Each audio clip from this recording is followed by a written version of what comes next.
ప్రార్థన చేసుకుందాం. పరిశుద్ధుడా, విమోచకుడా, పరిశుద్ధ నామం బట్టి వందనాలు వేసినాయన.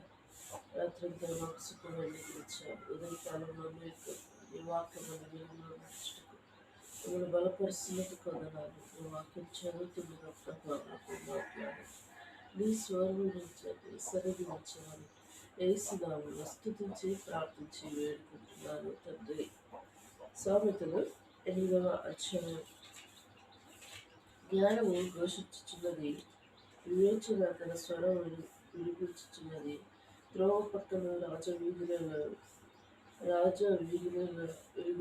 నడి భాగంలో నిలిచి ఉన్నది.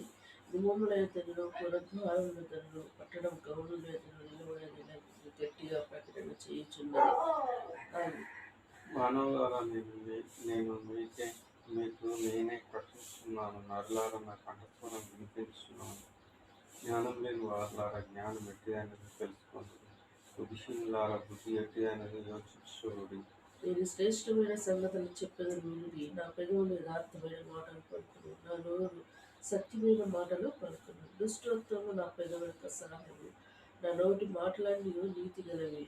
వాటిలో మూర్ఖతైనను పుట్టితైనను లేదు. అవన్నీ వివేకినికి తేటగాను తెలివిలేని వారికి యథార్థముగాను ఉన్నవి.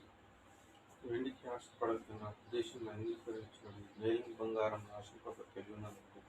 జ్ఞానం ముత్యముల కన్నా శ్రేష్టమైనది. విలువగల సొత్తు దానిలో సాటి కావు. జ్ఞానము నేను చాతుర్యము నాకు నివాసంగా చేసుకుని ఉన్నాను. సదుపాయాలు చేసుకున్నటాను నా చేతనైనను.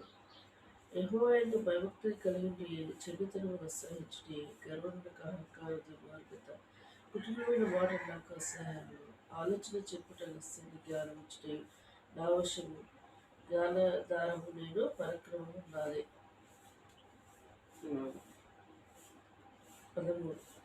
15. నా వలన రాజులు ఏలుదురు, అధికారులు న్యాయమును బట్టి పాలన చేయుదురు. నా వలన అధిపతులు లోకంలోని గనులైన న్యాయపతులందరూ ప్రభుత్వం చేయుదురు. నన్ను ప్రేమించు వారిని నేను ప్రేమించున్నాను. నన్ను గద్దించుగా జాగ్రత్తగా వెతుకువారు నన్ను కనుగొందురు. ఐశ్వర్యము, ఘనత, స్థిరమైన కలిగి నీతి నా వద్దనున్నవి. మేలిం బంగారం కంటే అపరంజి కంటే నా వలన కలుగు ఫలం మంచిది. ప్రశస్తమైన వెండి కంటే నా వలన కలుగు ఖర్చుబడి దొడ్డది.